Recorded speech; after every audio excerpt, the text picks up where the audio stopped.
Hello team, welcome to another ATP Geopolitics video with myself, Jonathan M.S. Pierce. Ukraine War Frontline update. I had to do this as JR has done a mapping and we can't have a day of not having the mapping, otherwise we don't understand what's going on. So this is the Frontline update for the 5th of April 2024. And thank you very much to JR for doing this. Okay. As we can see yet again, and I'm not going to go through the Institute for the Study of War in a granular fashion, so that's the American military think tank that talks us through the daily report of the front line, talks us through the front line every day, giving us those finer facts and details. At the moment, Kupiansk to Svatova to Crimea is somewhat stabilized. We have not seen any changes to the territory north of the Liman salient since, I don't know, is it 2 weeks worth of no movement? That's incredibly good for the Ukrainians.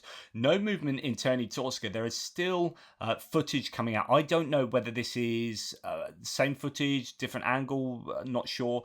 But there's talk next to reporting in the last hour or so that Ukrainian military has repelled another attack in the village of Terny in the Donetsk region.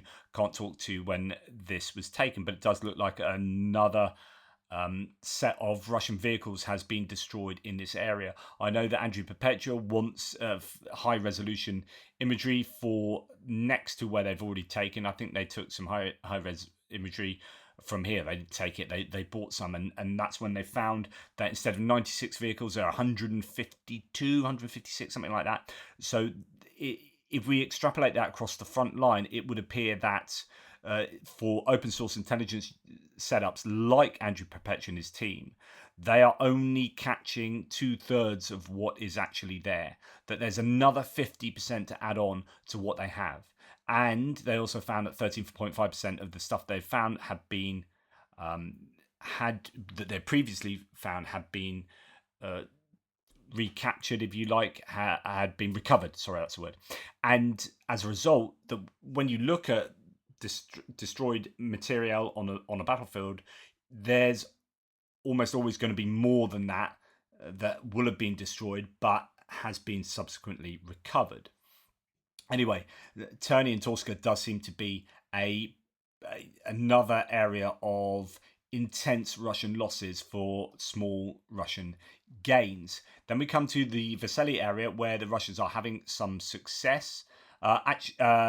Actually, Rebar says something about this in the Seversk direction. I haven't dipped into Rebar for a long time. I do like to try and get some Russian sources so it's all not completely one-sided. But actually, I haven't really suffered from not dipping into Rebar at all because it all balances itself out. You know, the maps don't lie. Eventually, you know, Russians are in this particular place and Ukrainians are in this particular place, and all the mappers will not completely dispute reality when it comes to visual confirmation of different sites in different places.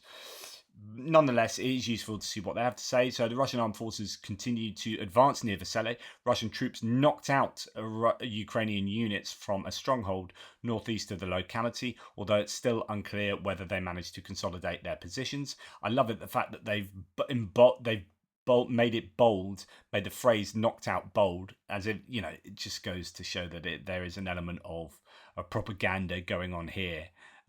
Why would you bother doing that? Like, it's just to accentuate the success of the Russians, right? Anyway, Veli seems to be under some pressure here. Surat maps showing that the Russians have made some gains in that area. I don't think that's there, no. So I don't think I have a Surat Maps tweet about that, but there is some ground that's definitely been taken. That Surat Maps' claim has been taken.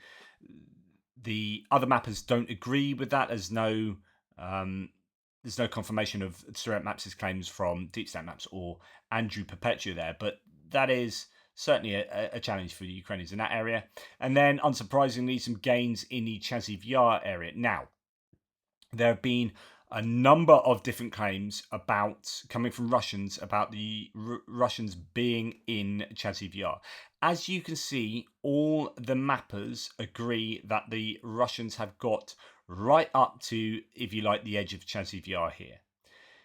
That, I think, has spawned some rumours about them marching, you know, getting into Chaziv Yar and fighting in the in the settlement, to the point where Tim White said this morning, Ukraine validates deep state, making them semi-official and sharing information. But deep state did report that Russia had taken some streets on the edge of Chasiv Yar, which I and others reported too.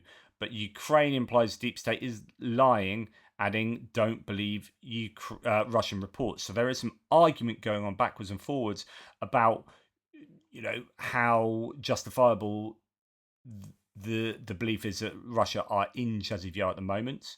Surat Maps reported earlier, about 20 hours ago actually, that situation east of Chasiv Yar during the last hours, the Russian army managed to capture the forest belt adjacent to the Canal micro district, reaching the first few houses of the locality, which are now within the grey zone. The battle for the city of Chasiv Yar has started.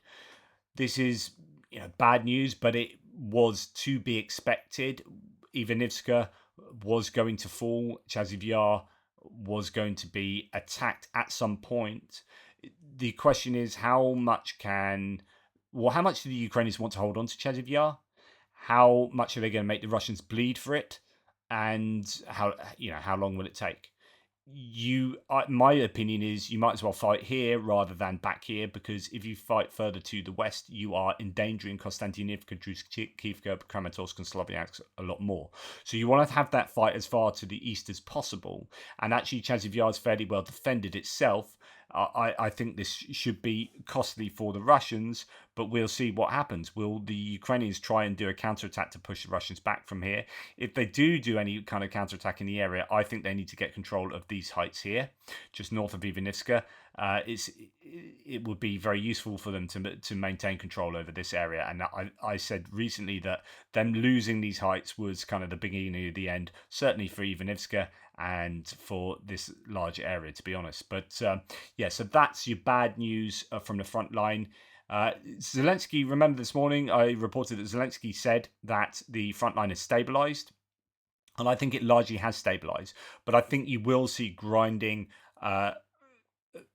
gains for the Russians in a number of places. I think you'll see grinding gains south of Avdiivka area, exactly where these points are there. I think you'll see grinding gains around Novomykhailivka, and I think Chasiv Yar will eventually. Well, there's a strong chance, unless the Ukrainians really do get a lot more equipment and personnel and throw them into this area, there's a strong chance that the Russians will grind through Chasiv Yar. But I think outside of that, I think it's somewhat stabilized, as in, like, these aren't huge, quick advances. They will come at a massive cost for the Russians, I think, and they can afford to take those costs at the moment, because I think that they are churning through their equipment at a rate of knots, and I think it's very much unsustainable for them to do so. And we come down to Avdiivka. They've made some small gains to the south of the Avdiivka salient in the area just north of Pervomaisky, sort of filling in this area between the two watercourses here, the Derna River up north and Umanska area, where the Russians are going to set up shop east of the river. There are some claims from Surat Maps that they are dabbling to the west of the river, both north and south of Semenivka. I don't know how true that is. The other mappers don't agree with that, and that would be slightly worrying if they have, because they would have breached that topographical defensive line. But yeah, nonetheless, there you go. As we go on through the just to say, in Bakhmut, there's more footage of losses around Bakhmut, but I talked you through that this morning. About half of a column of 25, or an attack of 25 Russian AFVs were lost, apparently, in an attack on Bakhmut. But that could well be the gains that they made near Chasiv Yar, which is, attack with 25, lose half of them, and still take some ground and say, hey, we came out victorious. But is that cost worth it? Is the gain they make worth the cost they incurred? Right, further to the south, around Novelsky, I think this is interesting, and it goes against Surat Maps' claims here that, and they've had this for now a couple of weeks, that the Russians control Novelsky, this small, quite well fortified agricultural settlement that has been so important historically for stopping the Russians from being able to encircle Pervomaisky or flank Pervomaisky. I think it held out really well. Surat Maps claimed that Russians took it. Andrew Perpetua came out straight away and said, no, there's evidence they don't have control of that. Surat Maps has not wound those claims back. And it looks like Deep State Map and Andrew Perpetua saying actually there's a tree line to the south of Novelski where the Russians no longer control, and that looks like the Ukrainians have gained. Whether that's a rejigging or a counterattack in the area, I don't know.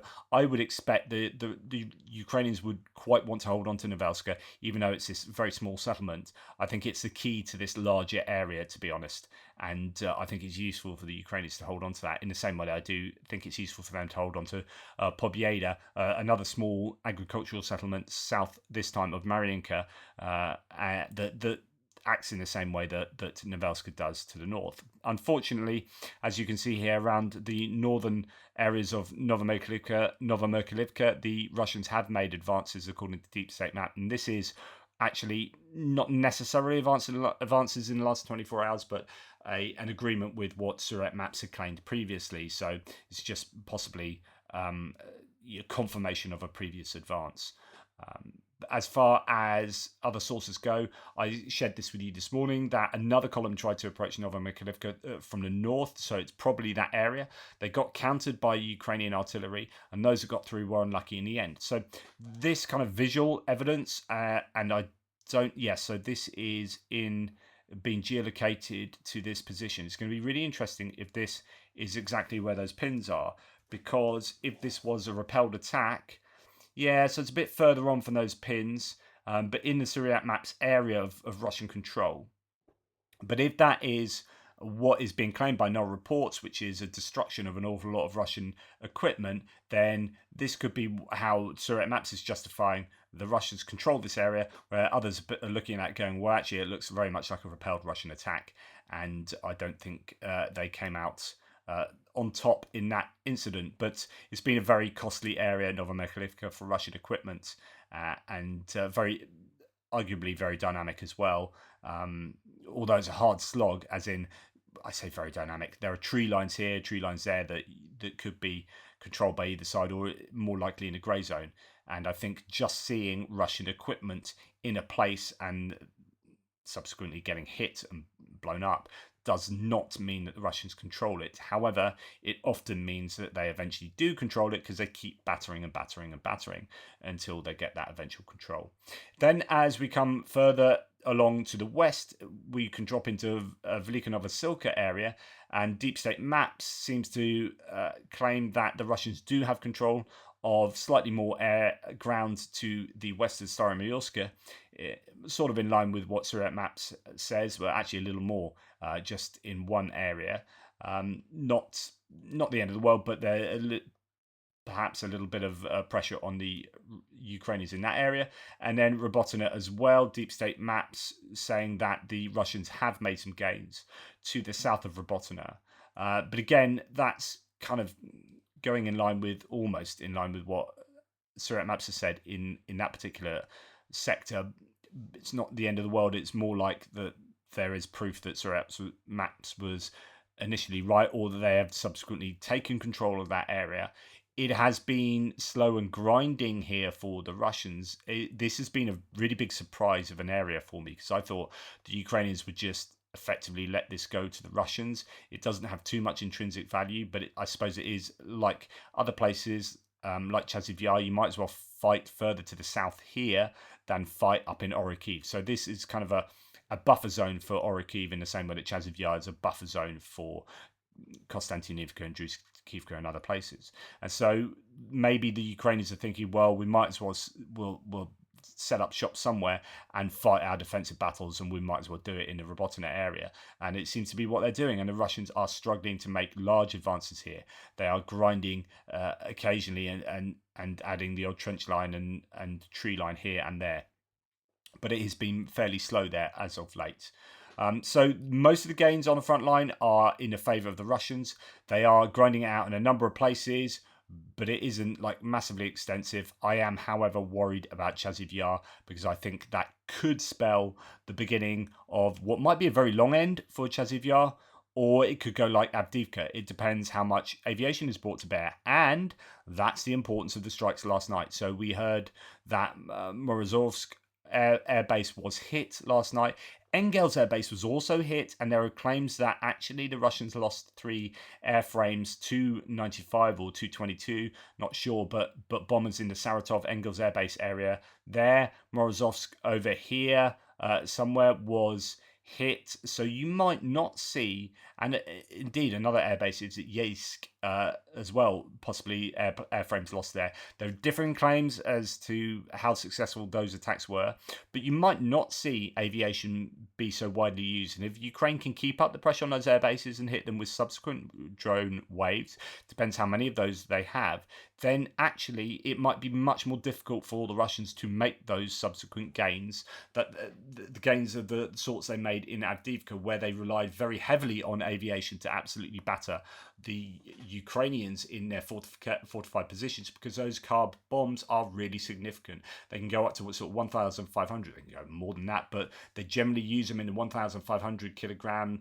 1,500, 250, that range. But some of them are so significant that you can be pretty well fortified, but that bomb is going to make short order of dugouts, to be honest. So if they can't use them, the Russians, that is good news for the Ukrainians. So let's hope from a pro-Ukrainian point of view that the Ukrainians keep the pressure up on those Russian air bases to help them on the ground on the front line. Anyway, that's enough from me. Thanks for watching. There's been an awful lot of content today. I'll try and take a little bit of time off tomorrow on a Saturday. I might not produce as much content, but I always say that, and then you know what I'm like. Anyway, take care. Speak soon.